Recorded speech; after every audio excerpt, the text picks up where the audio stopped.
అండి అంబటి రాంబాబు గారిని అరెస్ట్ చేశారు కదా, మీ ఒపీనియన్ ఏంటి? అంటే అంబటి రాంబాబు గారు చేసిన వ్యాఖ్యలు అయితే చాలా దుర్మార్గమైన వ్యాఖ్యలు. ఎందుకంటే అవి సభ్య సమాజం తలదించుకునేలా ఉన్నాయి. ఎందుకంటే ఒక ముఖ్యమంత్రి మీద స్థాయి మీద ఉన్నటువంటి వ్యక్తిని అలా మాట్లాడడం అయితే అందరూ కూడా చాలా సిగ్గుపడవలసిన అవసరం ఉంది. ఎందుకంటే ఇది చాలా దుర్మార్గమైన మాటలు. ఎందుకంటే ఒక ముఖ్యమంత్రిని అలా అనడం అది కరెక్ట్ కాదని చెప్పి నేను అంటే ఆయననే అంటున్నాడు, నేను ముఖ్యమంత్రి అనలేదు, అక్కడ నన్ను తిట్టారు కొంతమంది, వాళ్ళనే అంటున్నారు, మీరేమన్నారు? అది లైవ్లో ప్రెస్లో కనబడింది కదండి. డైరెక్ట్గా ఒక ముఖ్యమంత్రిని డైరెక్ట్గా తిట్టాడు అతను.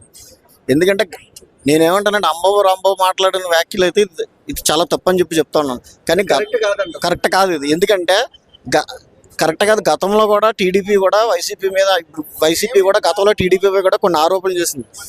ఇలాగ వాళ్ళ ఇళ్ల మీదకి వెళ్ళి దాడి చేయడం కూడా. నేనేమంటానంటే పార్టీలు ఏదైనా కానీ ఇలా ప్రజలను డైవర్షన్ పాలిటిక్స్లోకి తీసుకెళ్ళడం అనేది కరెక్ట్ కాదు. ఎందుకంటే మీరు ప్రజలను వాడుకుంటున్నారు, ప్రజలను తప్పుదారి పట్టిస్తున్నారు తప్ప, మీరు రాజకీయంగా ప్రజలను తప్పుదారి పట్టిస్తున్నారు తప్ప, దీనివల్ల ప్రజలకి నష్టం జరుగుతుంది తప్ప దీనివల్ల ఉపయోగం అయితే ఏం లేదు.